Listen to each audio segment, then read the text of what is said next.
This is the Big O Show. This is the Big O Show. All right, there we go. We are ready to rock. We are ready to roll. How you doing, Manny? How you doing, baby? You doing all right? Doing good. Oh, how are you? Good, bro. We're in New York having some fun. We're actually in Long Island. We're in Hicksville, Long Island, in the Slomin Shield headquarters. Nice. So yes, we've been here for the last couple of days. Headed off to the city today, so we'll have some fun. Beautiful. How's the weather? It's been great. I talked to Mother Nature. I told her, "Hey, sweetheart, no nor'easters, none of that None of that 30 stuff. degree, 10-degree weather. I don't want any flurries, no nothing." And then she knows her place. She knows her place. So she took care of us as she's supposed to. So I have the Canes taken care of you, like solved all the coaching issues already and moved on? Not Damn yet, it. man. Not Damn yet. it. Well, listen, spring practices start till March 7th, right? And you can't really recruits won't be on campus till March 1st. They can't start making unofficial visits or whatever until then. So, you have the rest of February to kind of decide. And Mario has proven, right, that he's going to take his sweet time finding the right guys and working his way through the system. 3 assistants left to name. Both of those guys could still be here if there's not better options elsewhere. Stephen Field, DeMarcus Van Dyke. Those are guys that were on staff last year that are good recruiters, that are proven recruiters. That in the event that Mario doesn't find what he wants elsewhere, he could always just stick with those guys. So we'll see. We'll see what happens here. I think we'll get an answer at some point. I'm not worried about it. Like I told you before, and I was proven right the first time, right, with the coordinator hires. Yeah. So money talks, and you're going to get good coaches one way or another. So that's what I would tell Miami fans. Well, let's hope that they can get it done and finish off the coaching staff. I mean, listen, overall, I like what I've seen in the bigger side of the coordinator side. I like what they were able to do there, and I think also the offensive line coaches, which it reminds me a lot of what the Dolphins are doing. I think it's so important now, and I think maybe we'll start seeing a real difference on the offensive line for the Canes. Yeah, I think the moment Mario was brought in here, you became a serious player for elite offensive line recruits. And you look at Miami's offensive line right now, and you say, well, who have they developed? How have those guys progressed? Well, Zion Nelson was like a low 3-star recruit when he was coming out of high school. Nobody had heard of him. He wasn't some big name kid. They kind of took him away from a G5 program, Appalachian State, to come here. And he turned into a pretty decent, pass protecting left tackle. But he's not a bona fide first round pick like an Evan Neal, who Miami was trying to get a few years ago, ends up going to Alabama, becomes their starting left tackle. And he's a kid out of the area down here in Okeechobee. Mario is going to get you in the conversations with the Evan Neals of the world now. He's going to get you in the conversations with the Panay Sewells of the world. And I know we can all sit here and say, well, it doesn't matter. Ed Reed was a 2-star. Oh, it's a lot harder nowadays to find those diamonds in the rough. The elite kids, the guys that are really the best of the best, with the internet and the amount of film that's available online, very rarely do you find those elite finds as far as guys that can come in and be bona fide studs on your offensive line. And I think, between him and Mario and Alex Mirabal, they're going to coach those guys up and get the most out of the lower rated recruits. But the real deal here, if you want to beat Alabama, if you want to beat Georgia and Ohio State, you have to recruit elite offensive and defensive linemen. That is the goal. Yeah. And Mario, in my opinion, he automatically puts you in the conversation because all of these offensive linemen know I can go to Miami and not only am I going to get coached up by Alex Mirabal, who's one of the best himself, okay, at developing guys, but Mario Cristobal is always going to be focused on the offensive line. He's always going to want to see what's going on there. And so you're going to be in conversations for like this kid, Josh Conerly, who's out of Washington, who didn't sign. He's a 5-star kid, All-American. Didn't sign here in February, was waiting. Kids like him, you're going to be in the conversation for, and that's how you win championships. That is where it all starts for the Alabamas, the Georgias, Ohio States of the world. Yeah, for me, that's how they're going to get, let's say, an edge, because I'm watching this video that Baldinger put out of Mike McDaniel 2 years ago, and all these blocking schemes that he comes up with, and schemes that the player barely does anything, and he's already put the other team at a disadvantage, and it makes life easy for his own linemen.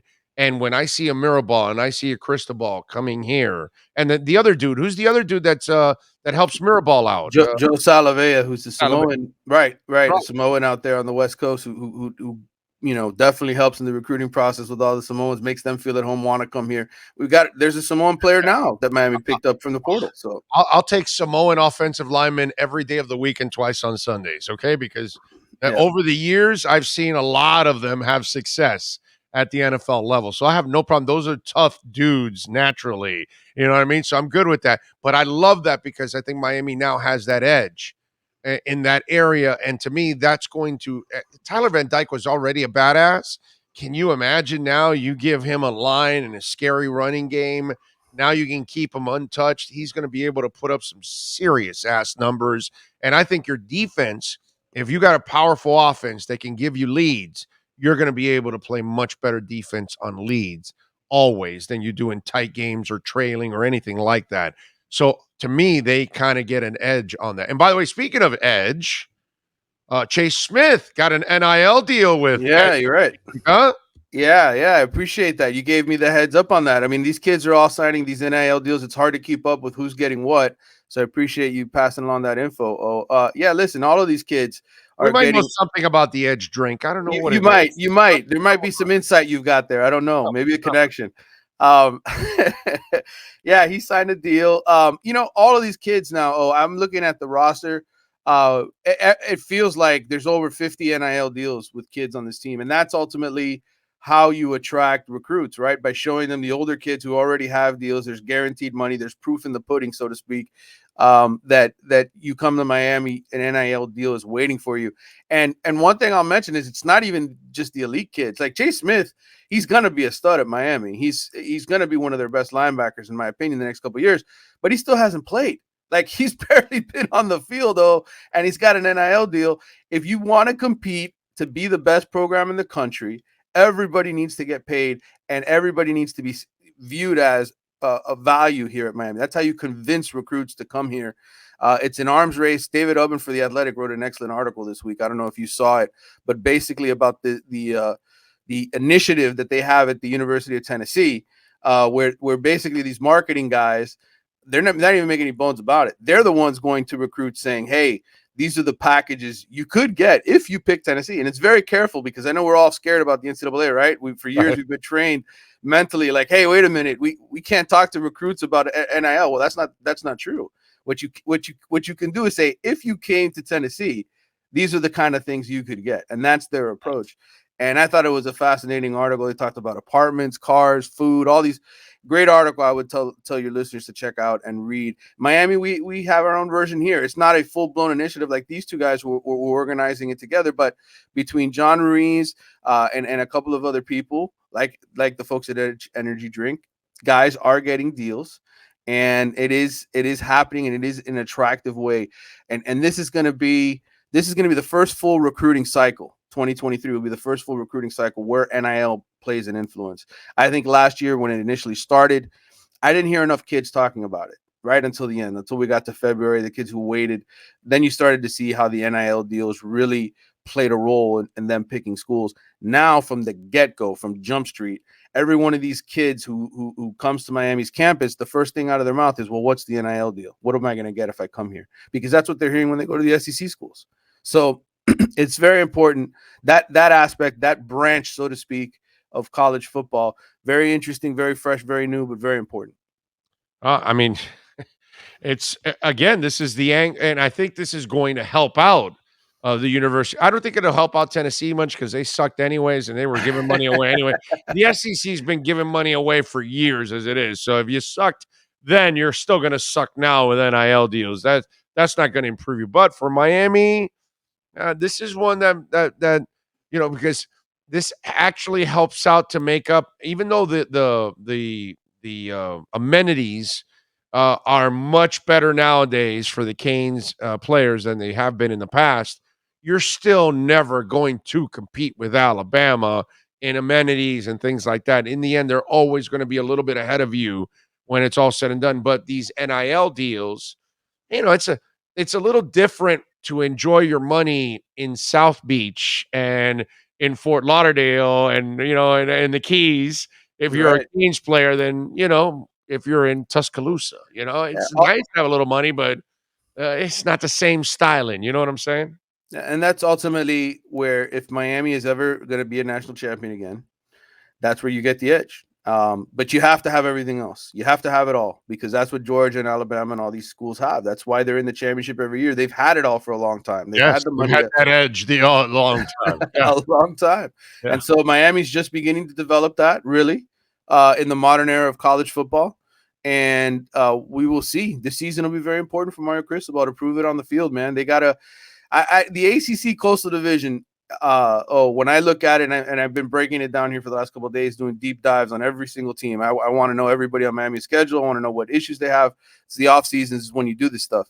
I just looking at them, this is as winnable a division as it's ever been, just because Virginia's down. Virginia Tech has a new coach. North Carolina needs a quarterback. Georgia Tech has been terrible for years. They've lost players in the transfer. Like, to me, there's one team, and it's Pittsburgh. And so the rest of the games, you sit here and you say, oh, Mario Cristobal, 9-10 wins. Yeah, that's what it should be. Easy this year. Like, there's no excuses. Years past, you could say, well, Virginia's got a good quarterback. They got a high-powered offense. Or, look at North Carolina with that quarterback. They have a chance to be this year. It's a down year in the Coastal Division. There's just a lot of teams, in my opinion, that are really, like, lost a lot and have to rebuild outside of Pittsburgh. And so this is a very winnable year. You win on the field, you win off the field, and you do that a couple years in a row, and now you're really talking about competing for championships. Let's hope so, man. Let's hope so. Any other news, transfer portal? I know they can't recruit, but any other buzz that we should know about? No, I mean, look, this weekend, just to tease ahead of something I'll be covering, I mean, you have the Under Armour next camp at Yves State Park on Sunday. And so you're going to have a bunch of elite 2023 kids out there. Miami's got 2 commitments right now in that class. But, I expect this is the time of year where they do these camps, and the kids are talking about the schools that they're really interested in. So we'll get some clarity with some of these 2023 kids for all the fans out there who are interested in that are constantly looking at recruiting. And it's going to take on a different deal now with Mario Cristobal. Not that Manny Diaz didn't care about recruiting, but we know that he cares about it on another universe type level. Mario does. So it'll be interesting. That's going on this weekend. There's, more 7-on-7 stuff, camps, etc. So there'll be a lot of off-season buzz in the 23 kids. And the 23 class down here locally is pretty good in terms of wide receivers, DBs. Mario's actually going to go speak. He's going to be the guest speaker at a high school banquet, end of season banquet. And oh, by the way, that's where the number 1 cornerback in the country goes to high school. So convenient planning. But again, this is yeah. But no, wait a minute. Mario also knows that there's probably 2 other kids next year that are also right. And they'll be listening. So he's not only trying to recruit that kid.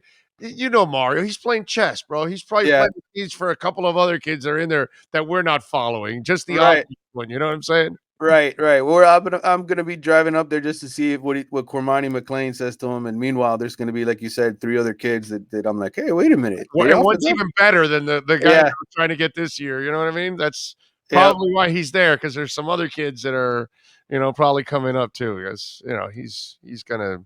I tell you, man, it's just gonna be a different. It just seems like. Again, this kind of reminds me of Jimmy Johnson coming from Oklahoma and Oklahoma State and being ready and prepared for this moment and attacking it. But then this time around, this guy gets to attack it with all the weapons. Yeah. Okay. Because now they've given him all the resources, and you've got, Mr. Ruiz with all that cash, and he's, driving around with Wells Fargo trucks going, okay, who's next? And that helps out a lot, dude. That's enormous, bro. It's really what it all comes down to. Got to have it all, and they got it all now. And then you've got most importantly, you have a football coach, a head football coach who's hungry as hell. He knows the pressure that's on him. I mean, he came back here It's got the biggest coaching salary Miami's ever had, doubled it, basically, doubled what Mark Richt was making per year, and has the biggest spending budget. He knows he cannot fail. Like, if he fails, if this thing doesn't get going off the first or second year, and they're still losing games on the field that they shouldn't, he knows that, he could lose the fan base quickly. He knows the kind of pressure that's on him. So without question, he is hungry and he is going after this 150 miles an hour. You now have the edge on your Canes information with Manny Navarro and our Canes Wear Miami Hurricanes report. Manny, thank you, my brother. We will catch up next week, my friend. Appreciate Good talking to you all. Take care. Got it, baby. Be good. There you go. Manny Navarro and our Canes Wear Miami Hurricanes report.